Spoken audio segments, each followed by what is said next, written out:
tumaas ang presyo ng produktong petrolyo ngayong linggo. Umakyat ng 1 peso and 90 centavos kada litro ang presyo ng gasolina, habang 1 peso ang dagdag sa diesel at 1 peso naman sa kerosene. Narito ang kasalukuyang presyo sa ilang gasolinahan sa Santa Rosa, Nueva Ecija. Sa SRGS gas station, ang diesel ay 50 pesos and 20 centavos. Sa premium ay 52 pesos and 50 centavos at 51 pesos and 90 centavos sa kerosene. Sa Clean Fuel Gasoline Station, ang diesel ay 52 pesos and 90 centavos, 52 pesos and 40 centavos sa Clean 91, at 52 pesos and 90 centavos sa Premium 95.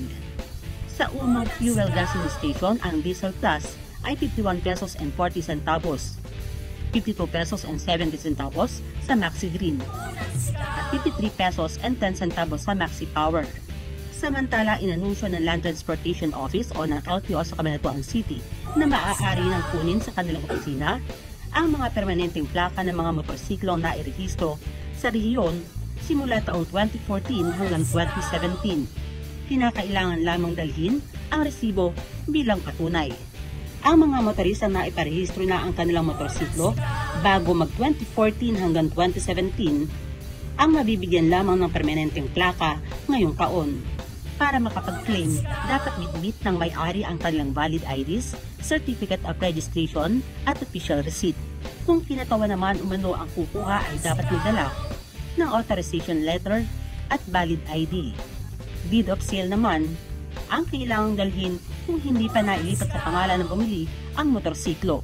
Ang mga plaka po natin, yung mga hindi nakakakuha mula 2014 hanggang 2017, ay pwede na po kayong pumunta rito sa aming opisina para ma-check natin kung wala pang talagang naibigay na plaka. And then kung wala, bibigyan po namin kayo.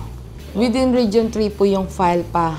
Ayon kay Maria Rosalie B. Escuadro, Supervising Transportation Regulation Officer ng LTO, inaayos pa ang pagtatalaga ng mga empleyado bago magsagawa ng mga checkpoint kung saan ibibigay ang mga plaka.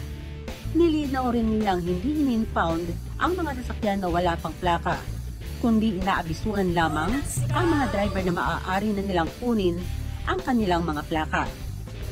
Sa ngayon po, kasi hindi pa inaayos kasalukuyan yung deputation ng mga empleyado dahil kailangan pa ng seminars yan, ang nagagawa po namin is nagpa-flag down to remind yung public sa yung kailangan natin ngayon na mag-release ng plaka, lalo na yung mga replacement of plates na kung saan sila nagbayad ng 2015 at kung available na. Meron po tayong plate tracker. I-google nyo lang po, ilagay nyo ang plaka nyo ron, malalaman po kung saang LTO makukuha yon.